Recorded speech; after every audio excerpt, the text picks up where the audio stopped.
Kia ora, Auckland. Have we had a good night so far? Oh, what a beautiful crowd, what a beautiful crowd. I'm very excited to be here. I'm actually on a mission at the moment to find little moments of optimism and joy wherever I can, because it's a hard time to be alive right now, isn't it, team? But I'm trying to find moments of joy and hold on to them as tightly as I can. For example, the other day, I went into the bank to get a loan, which was incredibly swiftly declined. Thank you. They also laughed. And they said to me, Lesa, the problem is you have the spending habits of a person who earns significantly more money than you. And I was like, oh my gosh. Thank you.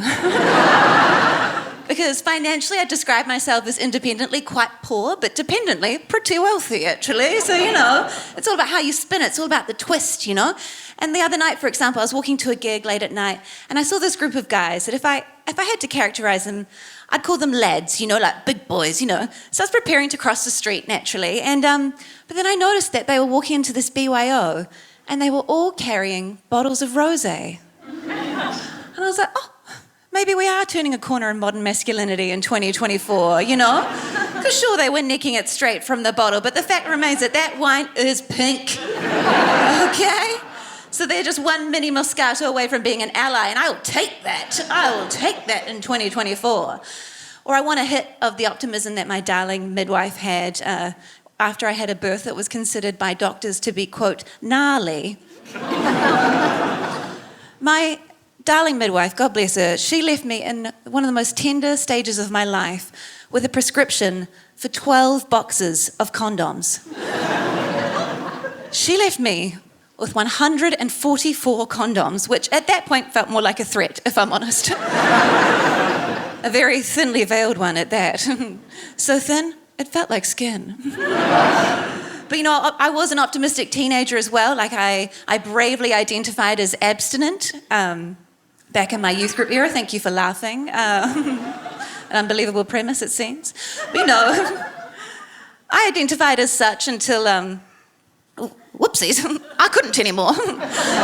And like a lot of chapters in my life, that one came to a natural conclusion, and that chapter finished on my belly. I'm sorry, that got a bit rude. I'm not a rude comic. I'm quite a nice comic. I'm a good girl. I'm a nice girl. I'm a nice girl. Daddy, I'm so sorry.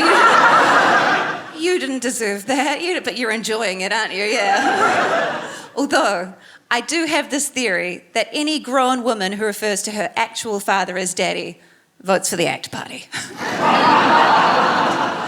We've met enough Dio girls to sense a pattern, haven't we? They're like, oh no, Daddy. Oh, I had the most terrible nightmare about a potential capital gains tax, Daddy. Oh, they're coming for the PIHA batch and we worked so hard to inherit it. Do you like it when I squeeze your middle, Daddy? Sorry. That character's gone awful.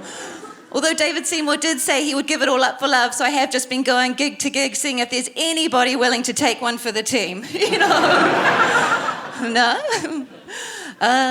But another thing I'm excited to share with you is that I actually got married.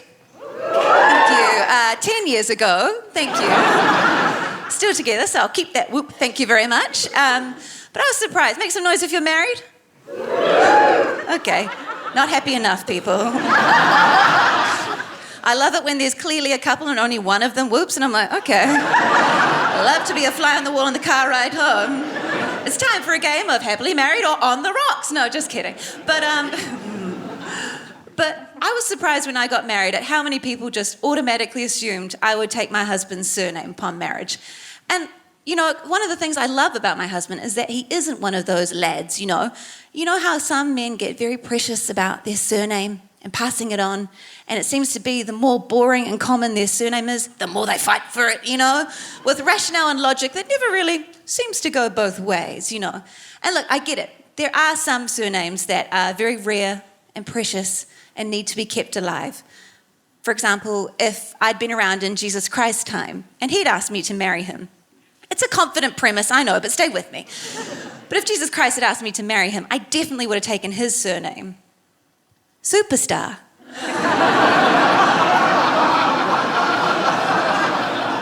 Imagine that. Lesa Macleod, superstar. Yeah, I still would have hyphenated it still because I am insufferable. But clearly, Auckland, that didn't happen. And now the superstar line has all but died out. And that is the real tragedy of Easter.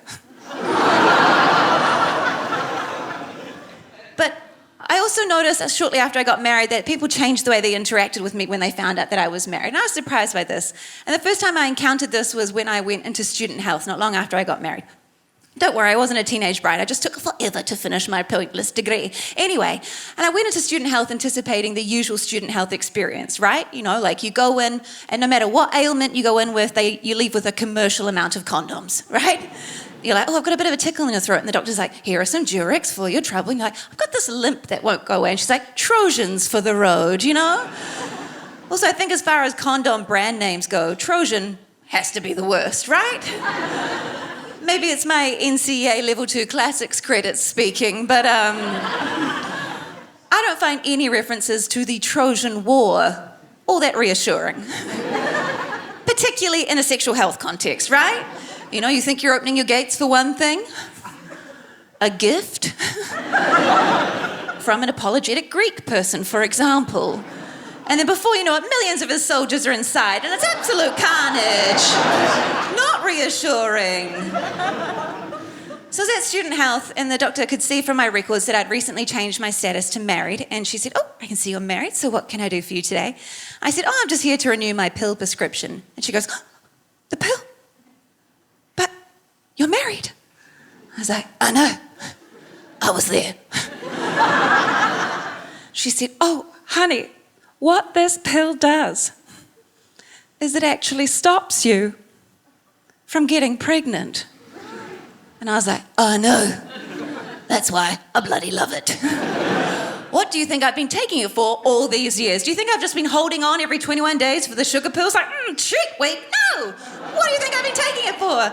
She said, oh, well, how does your husband feel about this? And I was like, my husband, he's on board with whatever I do with my Colosseum. Again, sorry, it's the classics credits speaking. Okay, so just real quick, this is how I remember how everything works reproductively speaking, right? I refer to it as the Colosseum, okay? So you've got the arena where all the bloodshed happens, naturally, okay? And then you've got these tunnels, okay? They lead to the cages where the wild animals are kept, okay? They're the fallopian tubes, all right? And then the cages, they're keeping the wild animals in. That's the ovaries with the eggs, obviously, okay? And then you've got these trapdoors that are trying to stop the eggs from getting into the arena, okay? That's the pill, that's what the pill does. And then you've got the single sperm who's a gladiator walking around the arena shouting, are you not entertained? And I tell you what, I've never seen a doctor write a script faster. Anyway, thank you so much. I've been Lesa Macleod-Whiting. You've been delightful. Thank you. Good night.